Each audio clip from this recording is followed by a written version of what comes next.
Hey, what up guys, it's Brandon here. Welcome back to some more Legend of Zelda Minish Cap. So in the last episode, we basically took on this entire dungeon right here, the second dungeon of the game, called the Cave of Flames, which I would like to say it's probably one of my favorite dungeons in Zelda history. It's very enjoyable, and even though there were some annoying parts, like the whole lava sequence where you have to stand on the platforms and stuff before they crumble and fall in the lava and whatnot, all that stuff. But we basically went through all that. Overall, though, it's a very great dungeon. Though I do recommend people whoever has this game, or for those who want to get this game, I do recommend you guys go play through this game so you guys can play this dungeon, because this dungeon was it's one of my favorites. I just love this dungeon, to be honest.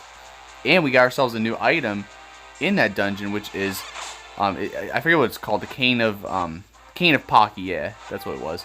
Yeah, but we got that, which basically what it does is, I don't think I could really demonstrate out here, so because we have to go back to Melari. But basically, if you shoot this at something, well, mostly pots and some things that you could possibly like flip over. I don't know.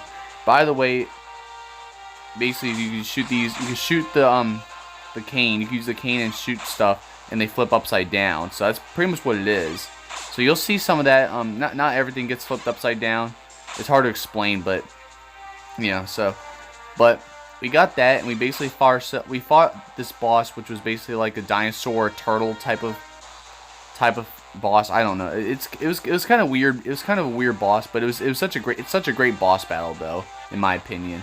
Which you had to go and shoot the you had to use the Cane of Pocky to like flip the turtle shell or whatever the heck it was. It was like the shell you had to flip upside down and it breaks, and then you have to hit its weak spot, which was on its back. So very cool boss. And as you guys can see, we got ourselves the fire element. So now we have the earth element and the fire element. We have half them so far, and all we need is 2 more basically. So in this episode, now that we're done with this, oh hang on, there we go. But now that we are done with the Cave of Flames, we can go back to Melari, since you guys know Melari's currently fixing up the Picori sword, the Picori blade. But now you guys can see, now it's done. So here it is. So we're gonna speak with Melari now. And wow, that was a fast work, but not so fast that I didn't finish your sword. Here, take a look. I call this new blade the White Sword. Yes, so look at this. You got the white sword. Its beautiful white blade sparkles with light. You can put away your grandfather's sword now. I like how it says you can put away your grandfather's sword now. But yeah, the white blade basically now, it went from Picori blade to white blade. It's really cool. So that's cool that they fixed it up like that. But here's the catch though. This is actually very interesting. Once you infuse it with the power of the elements, it will become a sacred blade. The Force Elder no doubt told you this part, but if you want to infuse the sword, you must go to the Elemental Sanctuary. The Sanctuary is a strange realm, trapped between 2 worlds. It is the bridge between the Minish world and the human world. The doorway to the Sanctuary opens only once every 100 years. You'll find that door hidden within Hyrule Castle. Once the blade has been filled with the power of the 4 elements, you should be able to break the curse on your princess.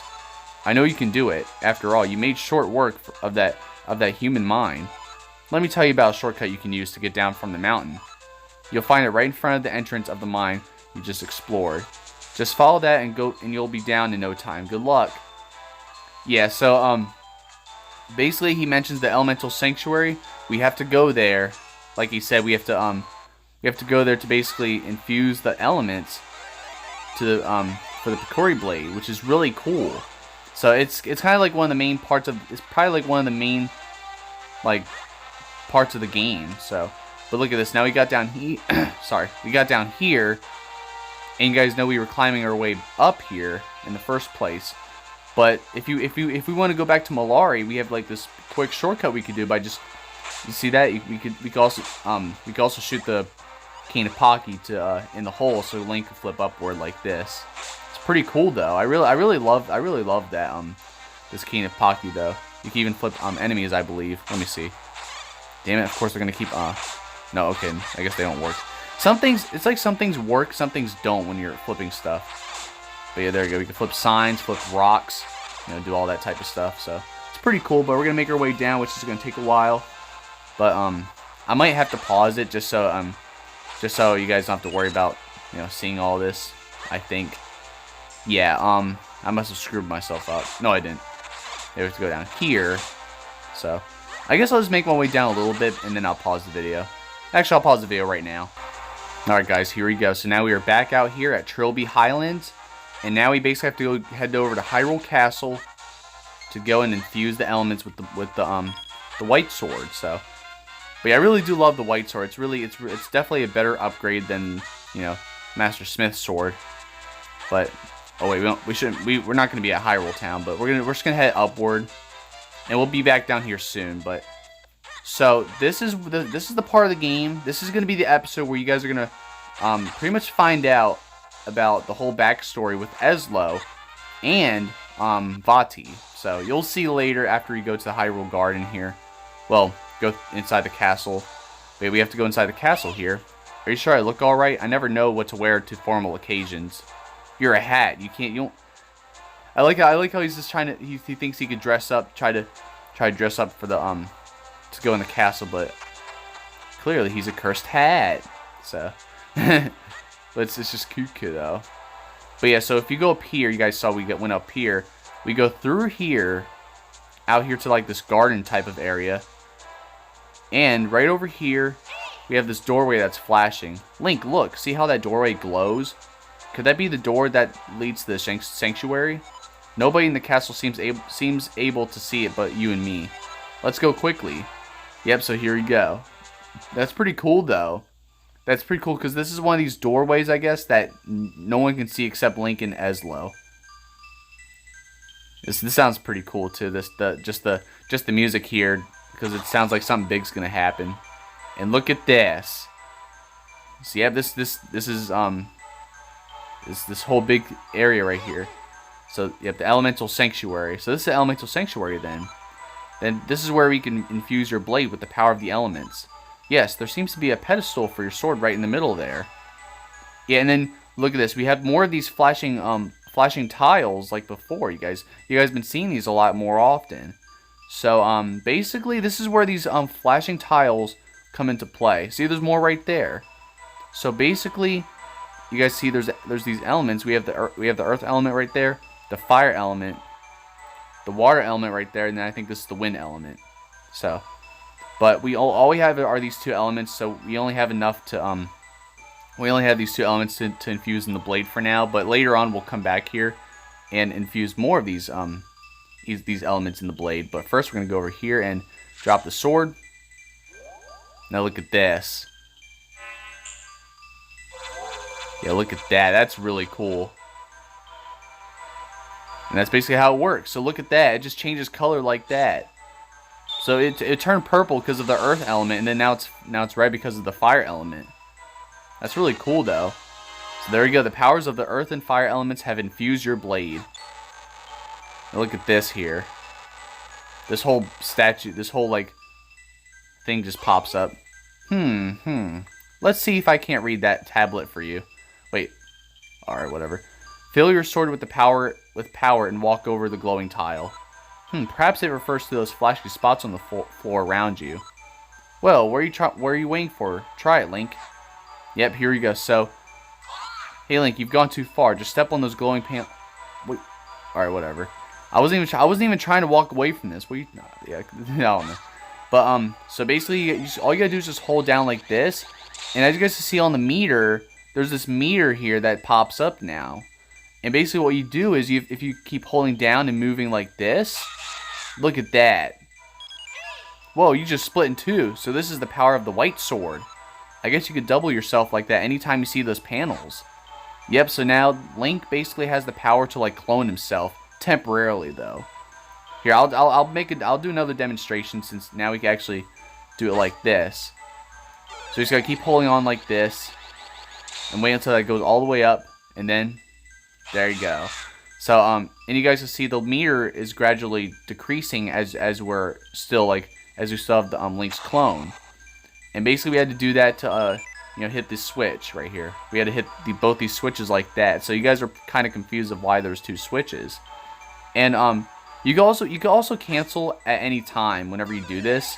So you don't always have to wait till the meter goes all the way down. You can just hit cancel like that. So, but I've gotten the hang of it, and later on, when we get when we infuse more of these more of the elements, we'll be able to multiply ourselves by like 3. We'll have like 3 links or even 4. So it's really cool though.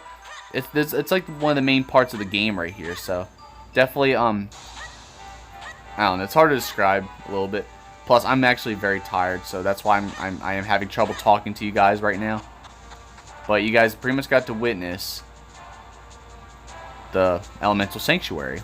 So, but that's basically how it is. That's basically what the introduction to that. And we'll be coming back here every time we get a new element. So now we're gonna head back over here, head all the way down, and then this is where. So here you go. Interesting. You're the last person I expect to find here.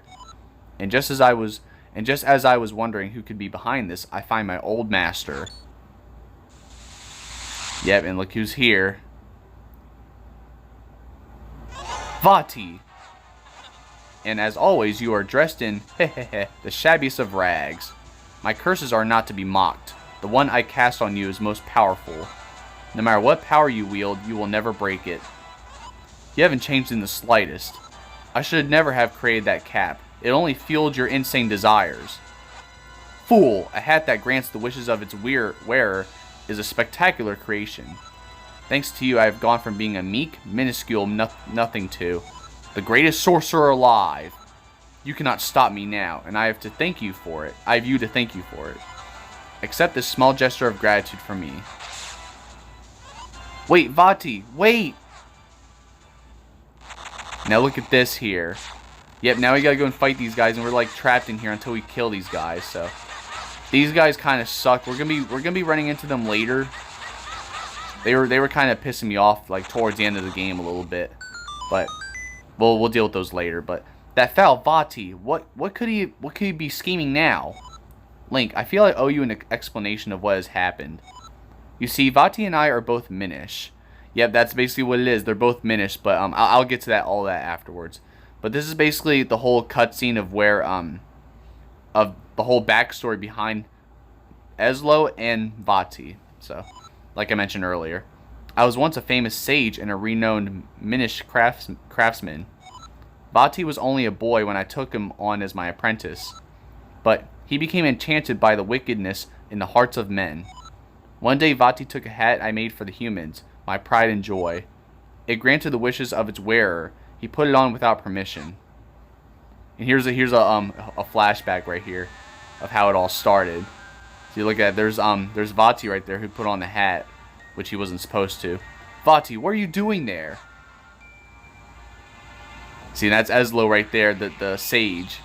And yep, look at that. That's how Vaati became who he is. Oh, what a vile form you've taken. Vile, I am a sorcerer now, and my power is beyond compare. No longer will I tire away as your apprentice. Now all shall call me master. Why, Vaati? Where are you plotting? This year, on the day that comes but once a century, the portal opens. And when it does, I shall claim the light force as my own. I will be transformed perfect, and there will be none who can stop me. And now look at this. This is how Ezlo became. He got cursed. Gah! Yeah, look at this now. Ah ha ha ha ha ha ha! Tell me, how does it feel, my sorcerer's curse? Do you see, Ezlo? I am truly your master now. You cannot stop me. And with that, I must be leaving.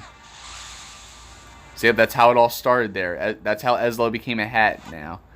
You know the legends, of course. The gifts the Picori gave the humans. What you call the Picori blade was the first of those gifts. The second, well, you call it light force, but it is a source of limitless magical power. If Vaati were to get it now, it would be devastating.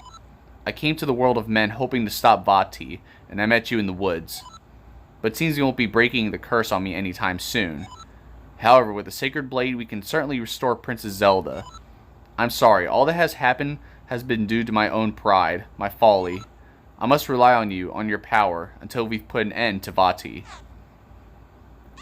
And again, it's gonna obviously hop on my head again. Oh, it's Ezlo. Well, Link, enough fairy tales. We must search for the next element. Yeah. So, basically, that was the whole backstory of how Ezlo was cursed into a hat because of Vaati putting on the hat that he wasn't supposed to. Whoops. Alright. My controller wasn't working well. So, we're going to go over here first, and then we're going to do some stuff a little bit. So, we're not going to like make our way to the next area just yet. But if we go down here, so you guys see we have more tiles here. Whoops. God dang it. I'm using the control stick, of course, and of course I keep moving when I don't, places where I don't want to. So you guys see there's like 6 tiles, which obviously, so here's the thing, we don't have to clone ourselves to have 6 of us, to have 6 links. So I think 3 would be enough to push this whole well yeah, we need 3 links to basically push this whole thing, but we'll worry about that later. We're gonna go down here first. Oh, I didn't see you there. Alright, so we're going to go and get ourselves the heart piece right here. And that's our first heart piece.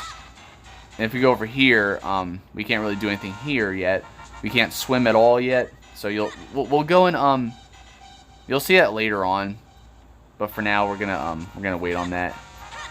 But I can't wait to get the flippers so we can swim. But of course, can't get that just yet. So now we're gonna head back down to Hyrule Town here. And what we're going to do is, well, I want to kind of explore the village and just show you some stuff. Obviously fuse Kinston pieces and stuff like that. But first we're going to go down here. And obviously you guys remember, right before we headed over to Mount Cornell, we learned the spin attack. I think that's what it is. Yep, spin attack, I was right. I didn't know if I was saying it right. But yeah, the spin attack, we were learning it from this guy. From the, obviously, Swift Blade. So he could go and head over to Mount Cornell. But now we could actually speak to him again, because we couldn't speak to him before. But I didn't really show you guys that. So, a new sword, fantastic. And you seem to have acquired new skills with it. Yes, I am ready to train you again, young swordsman. So, will you accept this new training? Yeah. So this training right here is actually very useful as well. But I will now teach you a technique called the Rock Breaker. So pay attention. First, swing your sword to break pots. Actually, that's all there is. There is, yeah. Young swordsman, do you understand? Yes, I already know. I've done this before in Oracle of Seasons, for example. Yes, haha, good. If you had said you didn't understand, I would have serious doubts about you. Oh yeah, you definitely would have serious doubts about me, because it's not that hard to even learn. Yes, but one must feel the technique and not just hear about it. That's why I will now possess your body so as to demonstrate the technique. That is the secret of the Swift Blade possession technique of training. Watch this. Poor Sejun. You're doing that again. Yep, look at that. So now the sword can break those pots now. Since before we couldn't break them, but you'll see when we do it ourselves. So, all right, break the pots with your sword. That's all. All you gotta do is this. So there you go. I didn't do it correctly because you guys saw I wasn't like facing directly at the pot, but that's because I was using the control stick. Yes, fine work, fantastic even. I will now give you this tiger scroll. If you ever forget this technique, you can review it with this scroll. So there you go. Now we learned the rock breaker technique. Shatter pots and pulverize boulders with a single blow. So there you go. So all you gotta do is do that, and you can even do this. So you can just do that, and look at that. So now it's basically much quicker and easier instead of always picking up pots and throwing them. And that's why I really love this technique as well, because it's less effort, or it's less work to do. So, all right, we need 300 rupees to get that boomerang. I think I'm gonna go and get some rupees probably.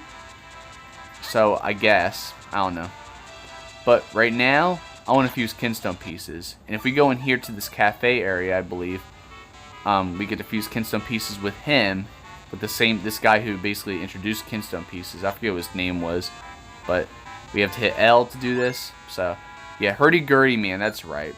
You guys see we have all these Kinston pieces we got. Even the green ones we got during the Cave of Flames. So we have this one that we can actually fuse together, just like that.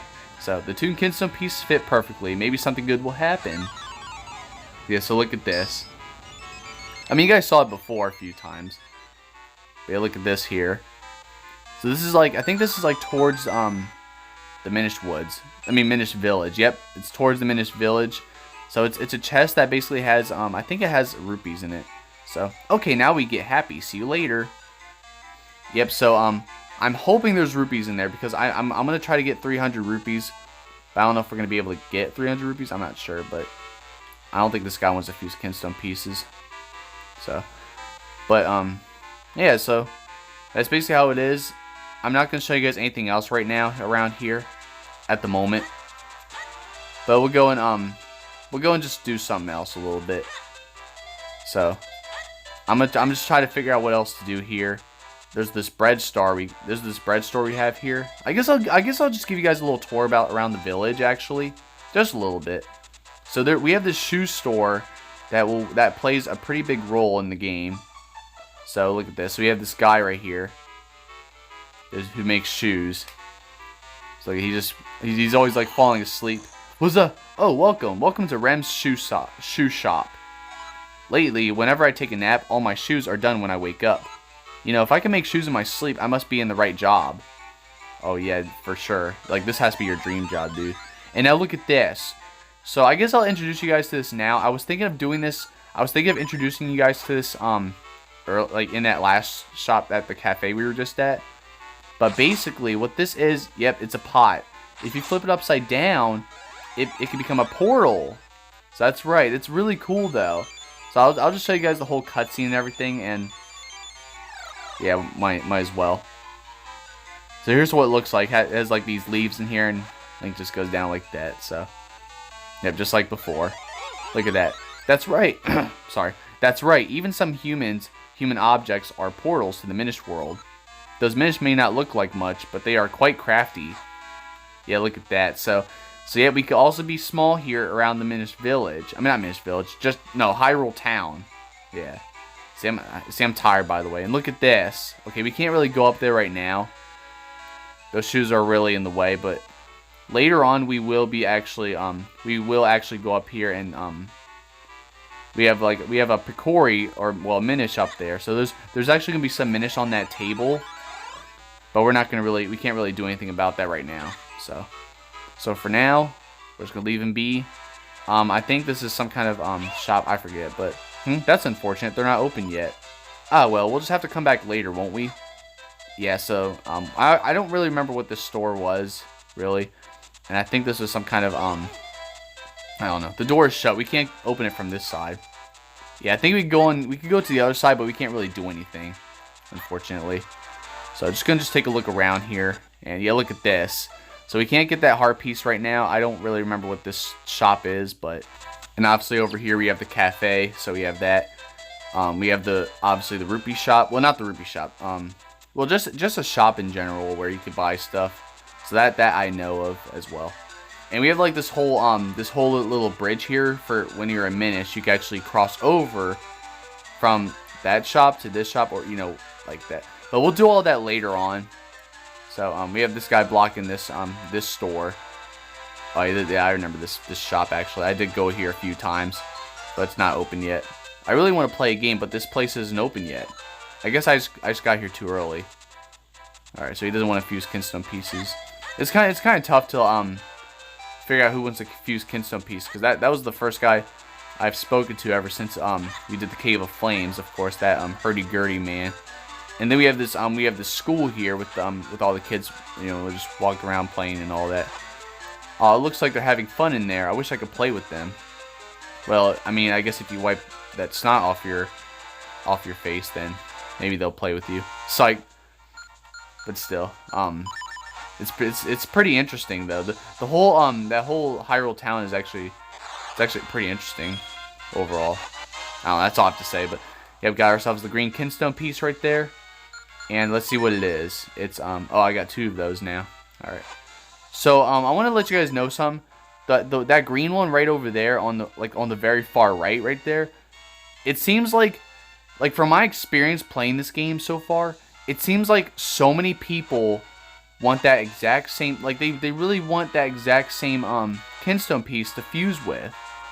Like seriously, you'll see that. I'm hoping you guys will see that during this playthrough, but I would never have that Kinston piece, and everybody would just always want that. It's pretty ridiculous.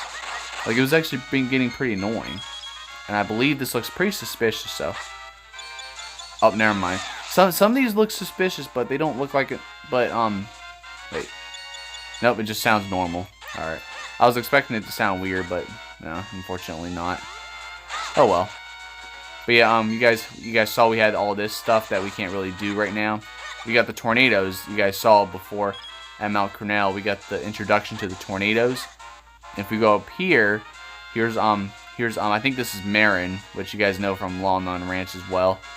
So, honestly, where did Dad go this time? I leave for just a few minutes and he locks up the ranch and takes off.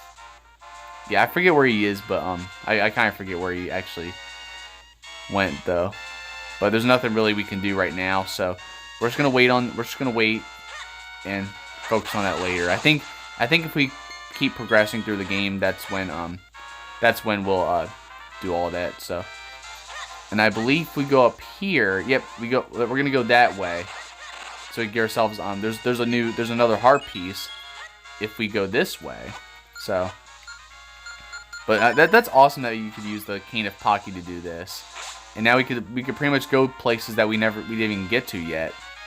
So, and this is Veal Falls that we will go to later. So that's basically what this is. And look at that, we can just break all these rocks. I would always forget that and here's the thing, I would always forget that the sword could also break rocks because I'm more used to breaking pots with them. So I gotta keep that in mind as well. So we can't go in the water there. I wish we could go in the water, but unfortunately we just can't. So there we go. Got ourselves 2 pieces now. Oh, we almost tried to drop the bomb on me right there. But that's not going to happen. But yeah, I'm always so tempted to just go in the water and swim, but of course I can't swim yet. It sucks.